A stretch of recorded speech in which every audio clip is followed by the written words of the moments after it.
June 19, 2020 రాత్రి సమయంలో ఈ యొక్క షాప్ మూసే విషయంపై ఒక ఆయన జయరాజు సుమారు 58 సంవత్సరాలు, వాళ్ళ అబ్బాయి బెనిక్స్ సుమారు 31 సంవత్సరం.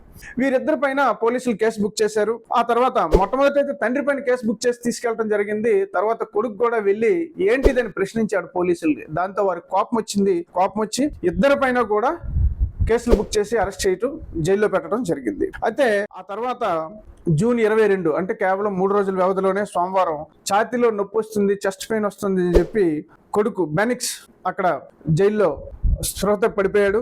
జైలు సూపరింటెండెంట్ వాళ్ళని హాస్పిటల్కి తీసుకెళ్లగా సుమారు 9 గంటల ప్రాంతంలో బెనిక్స్ చనిపోయాడని వార్త వచ్చింది. అదే రోజు తెల్లవారుజామున 5 గంటలకి బెనిక్స్ చనిపోయాడు.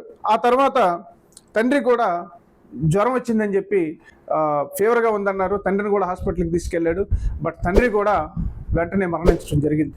ఇలా తండ్రి కొడుకులు ఇద్దరు కూడా ఒకే రోజు వ్యవధిలో ఈ యొక్క స్టేషన్లో లాకప్లో జరిగినటువంటి పోలీసుల యొక్క టార్చర్కు తట్టుకోలేక చాలా తీవ్రమైనటువంటి గాయాల పాలై జైల్లో ఉండగా మరణించిన వార్త చాలా బాధాకరం, చాలా హృదయ విషాదకరం. అక్కడ ఉన్నటువంటి ప్రజలందరినీ కలిచివేసింది. తూత్తుకుడి ప్రాంతంలో ఉన్నటువంటి చాలా మంది ప్రజలు దీన్ని అపోజ్ చేశారు, దీన్ని వ్యతిరేకించారు. ఆ తర్వాత దీనిపైన నిరసనలు తెలియజేశారు. పోలీస్ స్టేషన్ దగ్గరలో ఇది లాక్డౌన్ అయినప్పటికీ కూడా చాలా మంది వారి యొక్క అసహనాన్ని వ్యక్తం చేశారు. అయితే దాన్ని సుమోటోగా తీసుకొని మద్రాస్ హైకోర్టు మదురై బెంచ్ దీనిపైన ఒక రిపోర్ట్ ఇవ్వాలని చెప్పి జిల్లా పోలీస్ వారిని ఆదేశించింది.